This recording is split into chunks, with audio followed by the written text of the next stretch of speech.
Hi guys! Welcome to Pustinong Palaban sa Pangarap. For today's video guys, gagawa tayo ng homemade condensed milk. So meron tayo rito powdered milk, isang lata siya. Ito yung gatas dito sa Kuwait.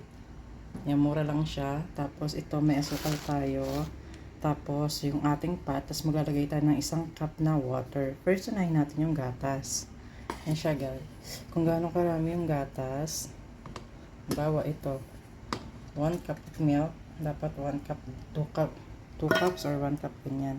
Ngayon 1 cup nilagay kong milk, isa pa kasi condensed milk to eh.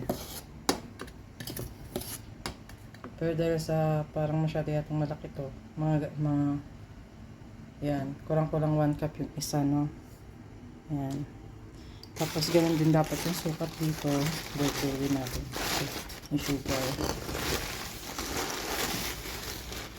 Yan. Dapat punurin yung una niya. Punurin dapat yan. Yan. Sugar yan. Yan. Tapos, ganun din yung pangalawa. Hindi dapat masyadong puno. Yan. Ito siya guys. Yan. Yan. Tapos ngayon, mag-aano tayo ng water. Yan na siya guys. Tapos ito na yung 1 cup of water. Dinurog-durog ko muna yung mga bubo. Ayan, lalagay natin 1 cup of water. Yan. Tapos lulusawin na natin siya sa medium heat. Yan na siya guys. After ko siyang malagyan ng tubig, nalusaw ko muna yung mga bubo niya. Tapos, ano na natin siya sa medium heat. Tapos patuloy lang yung halo kasi baka masunog ha. Yan na siya guys. Low medium heat lang siya. Yan. Tapos, haluhaluin natin.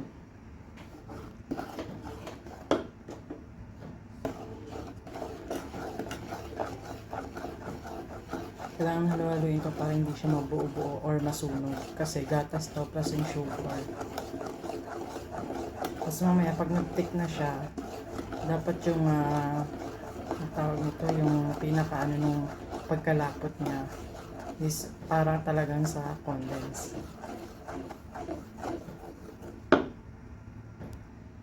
Yan siya guys. Ito na siya after how many minutes. So, kulang pa yung thickness niya.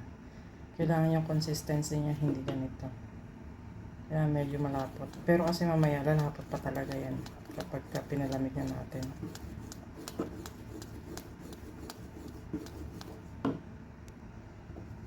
Yan na guys. Pwede na siya. Hindi natin siya pwedeng patagalin kasi masunog yan. Yan ang magkakaroon siyang itim-itim. Kaya dapat i-off na natin.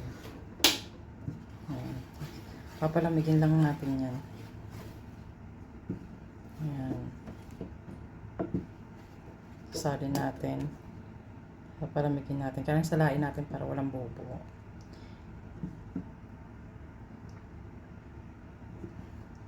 So, yan na siya guys. So, papalamigin lang natin konti. Kukuha tayo ng jar para mailagay yan.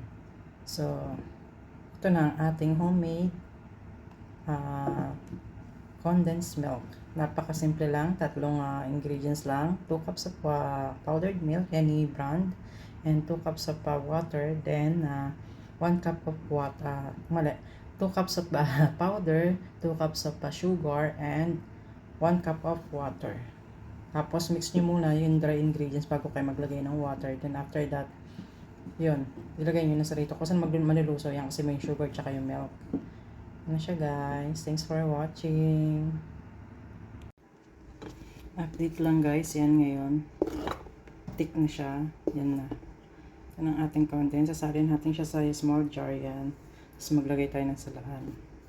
So dapat dahan-dahan lang. Kasi maliit lang yung ating pangsala. Yan. Salin natin siya. Bismillah.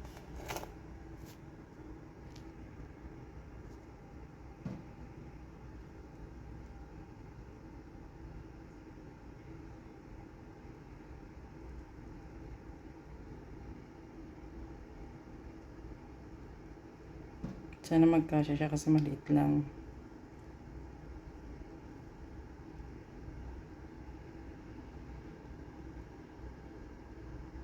Enough lang siya guys.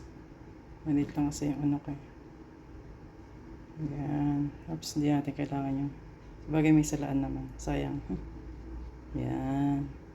Ngayon yung namuo muna, hindi yan kailangan. Kaya kailangan natin ng salaan. Para at least, hindi masama yung mga namuo. Ano siya guys? Meron tayong condensed milk. Homemade condensed milk. O, diba? Diba yung consistency niya? Okay guys, again, thanks for watching. Please subscribe, share, and comment to my videos. So, see you sa aking mga next vlog. Bye guys, thanks for watching. God bless everyone.